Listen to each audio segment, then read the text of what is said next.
Good afternoon, good morning, good evening, whatever time zone it is, whether you in the world, it is your Lore Saviour, talking about Critical Role of all things, which may seem really fucking weird to most of you, as I don't really talk about Critical Role on that much on YouTube. Every so often I have a pithy comment to make in a social media post, and I think they have come up once or twice in a walk and talk vlog video.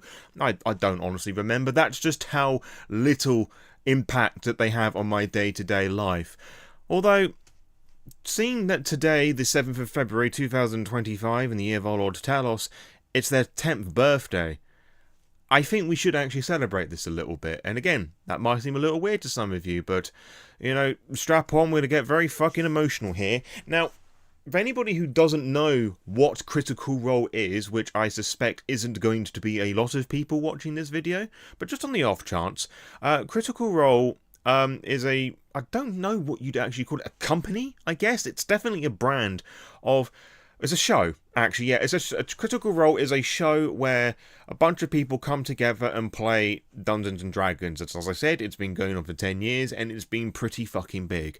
Now, there's a bit I've missed here, and it's that Critical Role is cast consists of some of the most sought after and well respected voice actors within the medium, from video games to animes to whole sorts of things. Like, they are pretty big and influential people, and yet this group of 7 or 6 nerds come together weekly on a Thursday to play Dungeons and Dragons. They started off on Geek and Sundry's YouTube channel, and then they went off and did their own thing on their own platforms, and they have this big old studio, they're brand, they've got merchandise, they've got a fucking animated Amazon TV show of all things.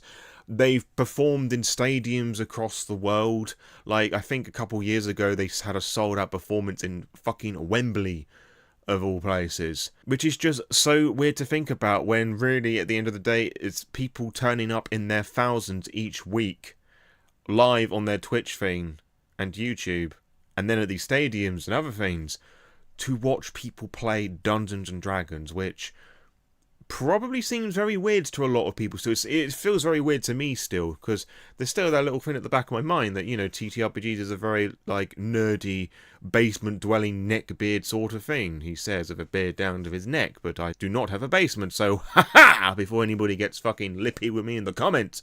But, you know, like, Critical Role has been one of the bastions of recent years, making Dungeons and Dragons more relevant than it ever has been before.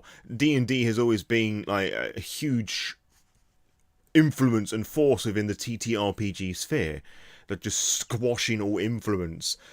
But Dungeons and Dragons has sort of normalised all of this a lot more, alongside Stranger Things, of course. It's been incredibly influential about bringing loads of people in their thousands, maybe even millions, into the world of Dungeons and Dragons. I'm actually going to say millions because some of their, quite a lot of their actual play uploads on YouTube do have millions of views, and even if people don't engage with the TTRPG in the form of playing it, you know, rolling the dice and all of that, they're still engaging with Dungeons and Dragons, even if it's just through that very specific lens, through Critical Role.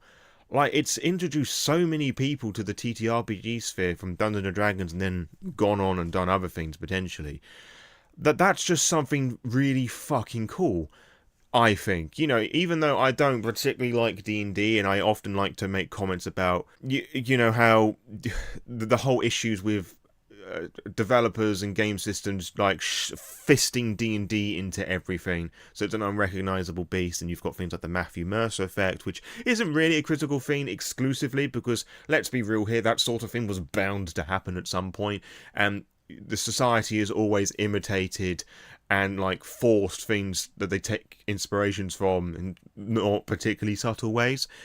And people have always been expecting certain different experiences from their pieces of media. Like, have a look at video games and sequels. Like, oh, this isn't anything like the original sort of thing. You know, it's that sort of element has always been around. It's just the TTRPG sphere is just very fucking vocal about all these things. And there's also an element to that where people have put up actual plays, trying their best to be the next, you know, Critical Role, and then just flop because they don't have anywhere near the charisma that these voice actors of many years of training have. But it's still pretty cool that you have people who have created these actual plays with their friends, or they've done cast calls or whatever, and they've had that initial idea of like, that sort of thing looks really fun. I enjoy playing these games, or I really want to try doing these things. My friends want to try this as well. Let's all come together, like turn on a camera with Discord and whatever, and put out and share our stories with the public in this sort of very creative, collaborative experience. And whilst I think the actual play medium has become a bit pretentious, and it's now more the case of, in my opinion, people watching it for wanting a show of a performance rather than seeing a game being run and learn how to play it that way. The fact that people have had that initial idea of wanting to be creative and collaborative and share these experiences online for people to enjoy is honestly really fucking beautiful. And I'm not exaggerating with that either. And before anybody comments, because I think there's going to be at least one person that does this, this isn't like a sponsored thing, whatever. This is me being 100% genuine as an independent creator who does these sorts of videos because they love doing what they do and they want to share their excitement with people and with the lore stuff that I've done before. It's honestly really cool that in these times where capitalism is taking these big fat loosey bitty dumps in our mouths, trying to squash all forms of creativity from all sorts of different avenues with generative AI, and even just like how we're fucking raised. Like, we do this bit of art, and if people don't like it or they think it's shit, we immediately think it's bad and we never touch it again. People don't write, people don't draw, they don't create, they either take shortcuts or they don't create at all. And honestly, I think that's really fucking sad. Or they've had some other form of bullying experience of being, discouraged or whatever. But the fact that Critical Role has been this great, and I do mean it, great force that has inspired a lot of people to be creative is something that we shouldn't scoff at. And I wouldn't be here, in a sense, without Critical Role. Like, again, I don't really engage with D&D, or I've seen part of the first episode of the first season, unaware about how long that first campaign was, unaware how long every episode is. Like, we're talking like 5 or 6 hours. Like, I do not have the time for that in my day-to-day schedule, and I'm not the sort of person who can watch/listen to something like that and do my work. Like, I have to give up dedicated time to watch that and just appreciate the full package, as it were, and I can't do that if my attention's divided. So alas, it's part of the reason why I don't really engage with actual plays as a whole, because I just don't really have the time or the brain space to like process all of that, on top of the fact I think it's all a bit, showman craftsmanship, as it were. And granted, there are some examples that have done really well. They've also played their part of encouraging people to play and engage with TTRPGs. Like, another D&D one is, of course, Dimension 20, which is filled with a lot of comedians and actors. And Brennan Lee Mulligan, with my limited knowledge of like official large actual play space stuff, like, I think the way he narrates his games and his whole persona, as it was, delivering it all, is like a real masterclass. I mean, Matthew Mercer is fantastic, don't get me wrong, but there's something a little more special for me with Brennan Lee Mulligan. But recently, that group of people, the Dimension 20 lot, did a live show at Madison Square Garden for thousands of people, and I believe that was like a fucking sold out performance. Like, that's just bonkers to me. Dungeons and Dragons in Madison Square Garden. And I've seen adverts for this. I've seen adverts for, like, people being able to watch Critical Role at local cinemas. Granted, it's all American based, so I don't know how that fares with the rest of the world, but that's just great that this hobby is becoming more mainstream. And I know that it sort of comes with an element with, I think a more derogatory slur term for it is like tourists, people like just like coast for the ride sort of thing, who make comments and criticisms about this, that and the other, not really understanding what they're talking about. But then again, that's kind of the case with every hobby, let's be real here. It does have its issues for sure, and there are problems about that I don't want to focus too much time on. But it's really, really cool that because of Critical Role, the actual plays are a lot more popular than what they once were. Because they were a thing, and it was all very like homemade, like lower quality, sort of the more rough around the edges sort of things, which is not, I don't have an inherent problem with, because I kind of like that aesthetic, because it's very raw and refined. It's people just, they want to put their material out and they'll go through any means to fucking doing it. And I just, again, you have people that do that still now, and I feel that's a really cool thing that people are able to do that. And I think it's really cool that people are able to make money from playing TTRPG games and hiring themselves out as dungeon masters or players or a bit of both. And, you know, as much as I have issue with like the rise of the micro-celebrity in the TTRPG sphere, you know, being a bit hypocritical about it, or self-aware, depending on your outlook on it, I do think it's really cool that people are able to have these opportunities, and more independent creators are able to use actual plays to showcase their material, because it's now a more valid form of like showcasing their work. It opens the doors for more people to appreciate you and what you can put out for the world. I just think that's all really fucking beautiful, don't you? Like, even if you don't like the actuals, you can't deny, like, just an amazing force of nature that's all becoming, well, the last 10 years. And of course, larger companies also do this to advertise their work as well, like Chaosium do their stuff with Call of Cthulhu, and I remember seeing one with Pendragon, and they got all these, like, celebrities and voice actors and whatnot to come along and do their things, and again, people enjoy the performance element of that, so that's all good for making people more aware of other games that aren't just Dungeons and Dragons related.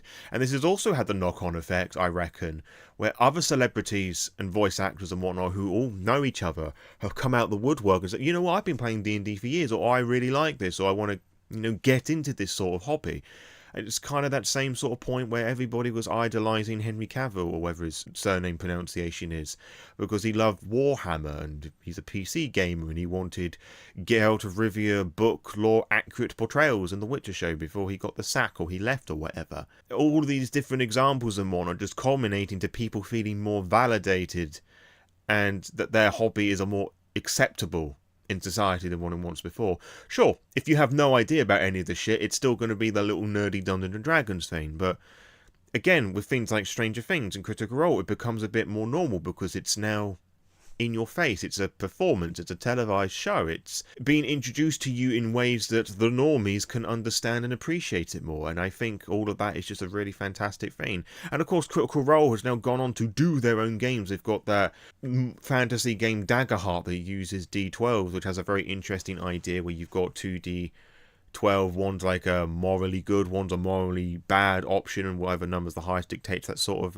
result, and I kind of like that. I've actually incorporated that into my own solo games, which I'm going to touch upon in a little moment. Not just a shield, but there's a good reason for it. And you've got Candle Obscure, which is a horror game, which was very controversial because it doesn't exactly say or do anything, but that's a conversation for a different time, maybe, perhaps. And of course, it would be remiss of me not to mention LA by Night, the large actual play for Vampire the Masquerade 5th edition, which oddly enough had a very similar story/progression to that of Critical Role.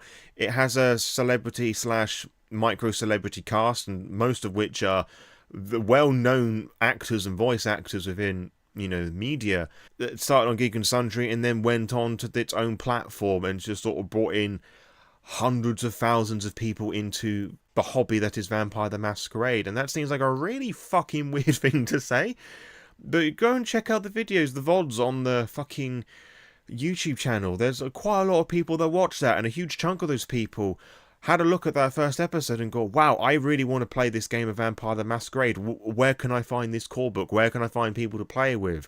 Your Lore Saviour's one of them, by the way. Like, I've talked about the fucking pipeline of the video game Vampire to LA by Night before, and I was actually thinking about this a bit as I was, you know, thinking about doing this video and setting things up. But if it wasn't for LA by Night, I don't actually think I would have bothered playing the TTRPG, or if I did, it would have been happened so much later. Likewise with doing YouTube and the Lore by Night podcast stuff, because if I didn't have that initial rush of excitement to leap into it as soon as I can, it would have been a lot more slow and casual process, or I might have just viewed it from the outside or only engaged with the official and unofficial material online that people have done, as I've done and do with so many other bits of out there, which is a bit weird for me to think about a world without Lore by Night. But if LA by Night, despite my grievances with now, and I don't agree with every direction that World of Darkness have done, which I've talked about many times before, but I can't deny that the influence that it's had within the TTRPG sphere has been a very good thing. You know, it has its issues for sure, but then again, so does everything else. And I rant about any sort of issue that I don't like, because that's what I do. And just all the different things that have come from that I have done. Like, it's weird because for me, TTRPGs have had this very... It's ticked a lot of creative boxes. Like, it's pushed me with producing and making things. I've always toyed about making games. Like, primarily it was video games, because video games has been like this big passionate hobby of mine, a special interest. But I've never had a huge amount of patience of computer stuff, which is weird given the fact that I edit audio and video for a lot of the time. So there you fucking go. I enjoy writing. I enjoy creating stories. I've written books. One of them's technically a bestseller, which is so fucking bizarre to think that I've accomplished all of this in the last few years because of discovering Vampire the Masquerade and wanting to play this tabletop role-playing game and make-believe where you be monsters and cities and roll click-clacks and stuff. Where, really 10 years ago, I had my first and only proper experience with Dungeons and Dragons. It was at school and somebody wanted to run a game for me and some other people, and I thought it was the most boring fucking shit on the planet. I believe it might have been 4th edition. So yeah, it was more than 10 years ago because, I was at school rather than college. Just, maths. So yeah, it was more than 10 years ago with that D&D thing, and I didn't want to fucking touch the thing again because it's a load of boring fucking shit. And yet here I am now, very passionately ranting away about my experiences with tabletop role-playing games and just observing and interacting with things online, and able to call some of its authors and developers for World of Darkness games friends. And I don't mean that as a weird parasocial thing, which admittedly is a problem, particularly with the World of Darkness, with certain people being the constant faces of the brand, I think. But some of these individuals are my friends, and they support what I do, and I support what they do, and I think that's a really fucking cool thing, and I don't think I would find that anywhere else, in a creative sense. I've got to find it hard-pressed to find myself being friends with Guillermo del Toro or Satoshi Kon, providing that he was alive. The very important factor with that example, but it's just so down to earth, and I really appreciate it, and I love that, and it's... there's still an element at the back of my head, it's like, wow, you people are amazing, you do this awesome stuff, and I love what you do. But this being introduced to tabletop role-playing games through LA by Night has just been an incredible experience. And I was just re-emphasise the point that without LA by Night, I would not have been so excited to get into Vampire and get a whole fucking new bookshelf for World of Darkness books. And this was pretty full when I got it and I was filling things up. And how these tabletop role-playing games are just taking over my living space, and just my life for the last few years have been centered around tabletop role-playing games. And it's, whilst my mental health has been fucking garbage, tabletop role-playing games have been like this real constant joy in my life. And the biggest joy in my life really these last 3 years, well, nearly 3 years, is meeting my partner. If you told me 6 years ago that, hey, you're going to get into a game about vampires that you only decide with make-believe and dice, and they're going to be the love of your life, you're going to fucking meet up with them, pay for them to come over, because it's a long-distance relationship. The fact that I'm doing a long-distance relationship for the third fucking time is a fucking miracle in of itself. And you can't imagine a world without this person. I'd fucking laugh my little titties off.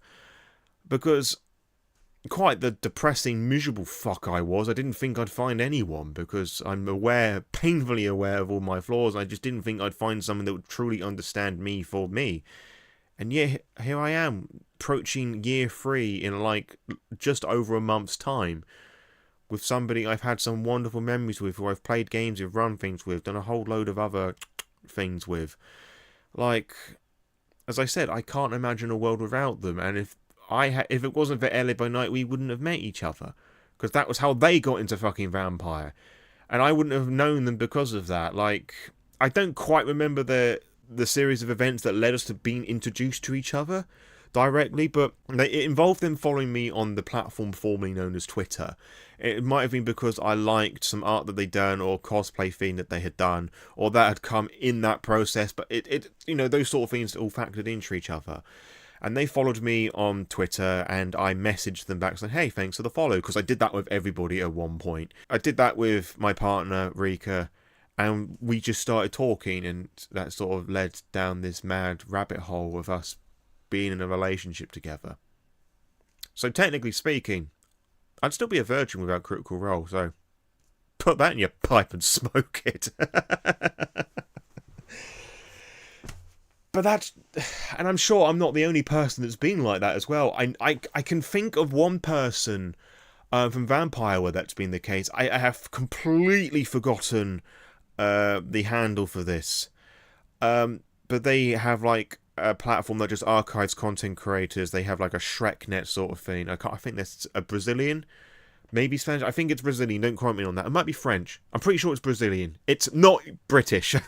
And they met somebody through LA by Night or a LARP or something they did, and they're getting married and they traveled across the world to meet up with each other and they live with each other, which I think is so fucking beautiful. And I know there's other examples of that Critical Role as well. And I just think that's all just very fucking beautiful, really. Like, the millions of people that have been introduced to this hobby because of this bunch of nerdy D&D enthusiasts who just so happen to be really fucking good voice actors came together and they decided to film what they did and share what they loved online. All the wild, wacky chaos of it all, which would inspire all these other different actual plays and LA by Night and all the stuff I've been rambling now for well over 10 minutes. So yeah, I did say I was going to get pretty emotional. So in a long, rambly sort of format, to everybody that put together Critical Role in all of its stages in the last 10 years, from my cold, dank heart, you have all my thanks for everything that you have done for the TTRPG sphere. And I just hope that they continue to do really well doing what they love, and people continue to be lovely and passionate for what they do as well, and we can continue to see some really cool creative people in the TTRPG sphere, and we get wonderful creative collaborations and lovely stories and love from it all. I don't think you can get any more pure than that. If you've got any sort of like super positive memory or experience or something that you would define as life-changing in the last 10 years from a tabletop role-playing game experience, let me know in the comments below. Or if you don't have something so profound, just share something that's made you really happy in a TTRPG, be it Dungeons and Dragons, Vampire, Werewolf, whatever that may well be for you. Let's just share a bit of love. You know, I'm being a bit of a hippie right now. Let's just share some love in the comments below.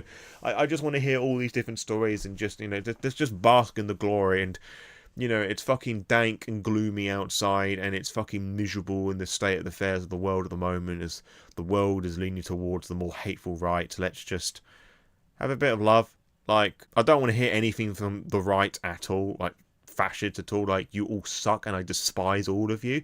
Like, I just want to celebrate TTRPGs for just a moment and just share some of the love, and who knows, might get a fucking love story in the fucking comments.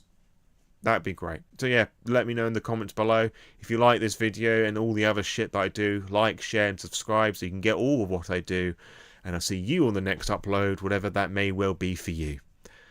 But until next time, farewell.